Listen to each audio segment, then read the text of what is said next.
नमस्कार दोस्तों, आप सभी का स्वागत है हमारे यूट्यूब चैनल सीजी इन्फो पर। दोस्तों, मैं बात करने वाला हूँ वर्ष 2022-23 में नीट, जेईई, क्लेट, एनडीए तथा पीएटी की प्रवेश परीक्षाओं की तैयारी करने हेतु विद्यार्थियों से ऑनलाइन आवेदन पत्र आमंत्रित कर रहा है उनके संबंधित में। दोस्तों, आदिम जाति तथा अनुसूचित जाति विकास विभाग द्वारा राज्य के अनुसूचित जनजाति, अनुसूचित जाति, अन्य पिछड़ा वर्ग तथा ईडब्ल्यूई के कक्षा 12वीं उत्तीर्ण 500 अभ्यर्थी से, जिसमें अनुसूचित जाति के लिए 150, अनुसूचित जाति के लिए 100, अन्य पिछड़ा वर्ग 200 तथा ईडब्ल्यूई के 50 अभ्यर्थियों जो ड्रॉप लेकर नीट, जेईई, क्लेट, एनडीए तथा पीएटी परीक्षाओं की तैयारी करना चाहते हैं, ऐसे इच्छुक पात्र अभ्यर्थियों से ऑनलाइन आवेदन पत्र का आमंत्रण किया जा रहा है।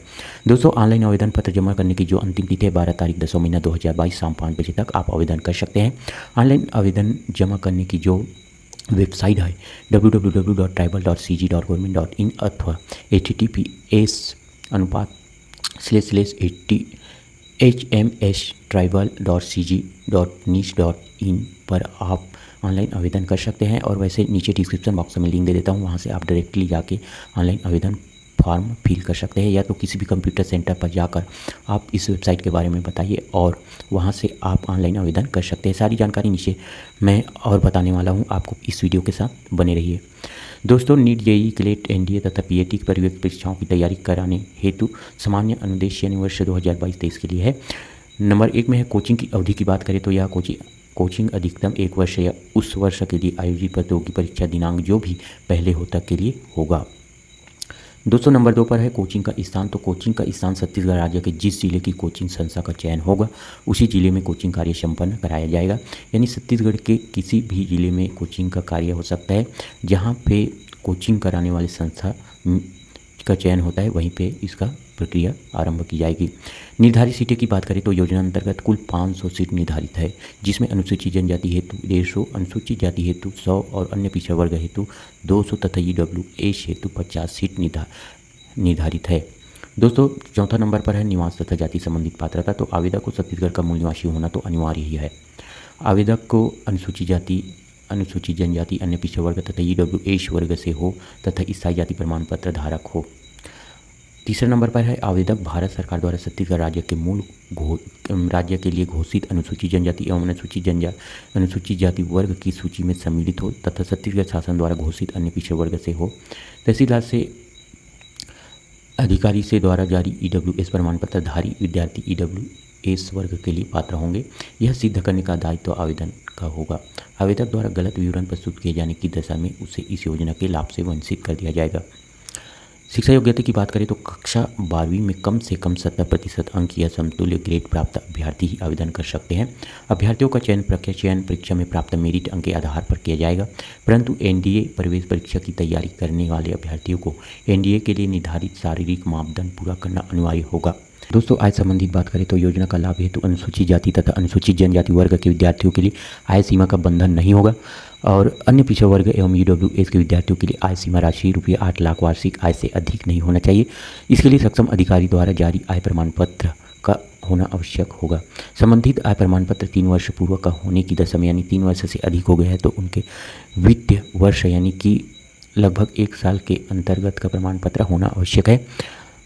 7वां नंबर कोचिंग शुल्क की प्रतिपूर्ति की बात करें तो योजना अंतर्गत विद्यार्थियों को कोचिंग। दोस्तों, इस वीडियो को पूरा देखें ताकि आप बाद में ये न कहे कि सर इसका जो कोचिंग शुल्क क्या होगा, इसके लिए रहना खाना, तो सभी जानकारी इस वीडियो में मिलेगी। दोस्तों, कोचिंग शुल्क की बात करें तो योजना अंतर्गत विद्यार्थियों को कोचिंग, आवास, भोजन, चिकित्सा की सुविधा, पुस्तक, परिवहन, प्रवेश शुल्क आदि निःशुल्क प्रदान किया जाएगा। इसके लिए पूर्णतः निःशुल्क है, आपको किसी भी प्रकार का रुपया पैसा नहीं लगेगा। और साथ ही इसमें प्रज्ञा चयन परीक्षा का स्वरूप की बात करें तो प्राप्त आवेदन के परीक्षण उपरांत पात्र अभ्यर्थियों से वस्तुनिष्ठ बहुविकल्प यानी ऑब्जेक्टिव टाइप प्रश्न पूछे जाएंगे। प्रश्न पत्र अधिकतम 2 घंटे का होगा, जिसमें कुल 120 प्रश्न पूछे जा सकेंगे। वर्गवार निम्न विषयों से संबंधित प्रश्न पूछे जाएंगे जो हायर सेकेंडरी स्तर के होंगे।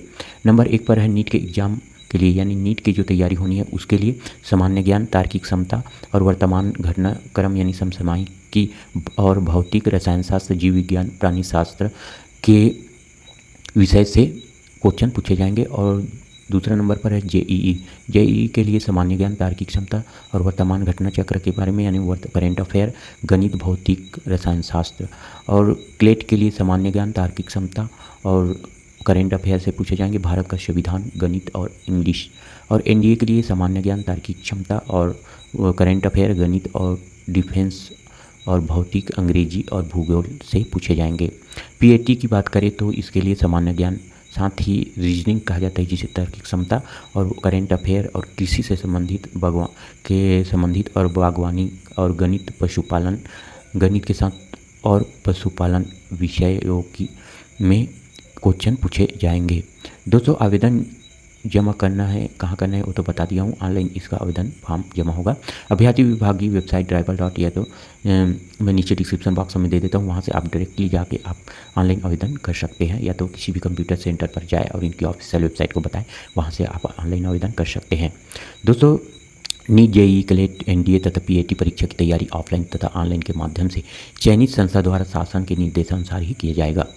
आवेदन पत्रों का भरा जाना, यहाँ पे आवेदक का कर्तव्य होगा कि वह आवेदन पत्र में चाही गई समस्त जानकारी सही देवे एवं स्वयं के द्वारा संबंधित अभिलेख सत्यापित कर ऑनलाइन आवेदन के साथ अपलोड करे। ऑनलाइन आवेदन पत्र में प्रविष्टि एवं अभिलेख अपूर्ण पाए जाने पर आवेदन निरस्त किया जाएगा।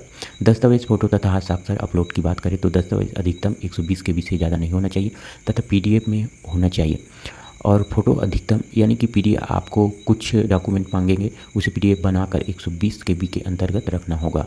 फोटो अधिकतम साइज 50 KB तथा JPG के फॉर्मेट में होना चाहिए। हस्ताक्षर अधिकतम 20 KB तथा JPG फॉर्मेट में होना चाहिए।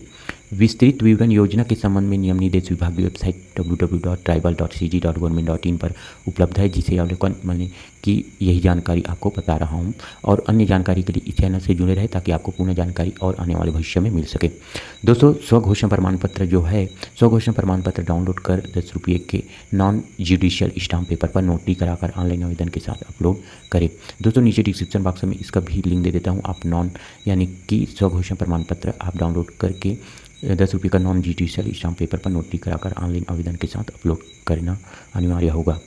दोस्तों, कुछ दिन पहले प्री इंजीनियरिंग तथा प्री मेडिकल परीक्षा का जो के लिए निकला था, उसके लिए आप ऑफलाइन आवेदन किए थे, उनके लिए है। प्री इंजीनियरिंग तथा प्री मेडिकल परीक्षा पूर्व परीक्षण कोचिंग योजना अंतर्गत जिन अभ्यर्थियों ने जिला स्तर पर ऑफलाइन आवेदन प्रस्तुत किया है, वे पुनः ऑनलाइन आवेदन करना सुनिश्चित करें, यानी कि पुनः एक बार ऑनलाइन आवेदन करना है दोस्तों आपको, तभी आप इस एग्ज़ाम के लिए आप मान्य होंगे। तो आपको उसके बारे में नहीं सोचना है, आपको एक बार ऑनलाइन आवेदन कर देना है। पहली बार इस वेबसाइट के माध्यम से अब ऑनलाइन जो है का प्रक्रिया स्टार्ट हो रहा है, तो आने वाला भविष्य में भी ऑनलाइन ही हो, ऐसी हम कामना करते हैं। दोस्तों, यह रहा स्वघोषणा प्रमाण पत्र जो 10 रुपये के नॉन जुडिशियल स्टाम्प पेपर पर प्रस्तुत किया जाना है, और इसको आप नोटरी कराने वाले के पास जाइएगा और इसको आप नोटरी के माध्यम से करवा कर आप इससे PDF के माध्यम बनाकर आप वहाँ पे फॉर्म में अपलोड कीजिएगा। धन्यवाद दोस्तों, इस वीडियो देखने के लिए, हमारे YouTube से जुड़ने के लिए धन्यवाद।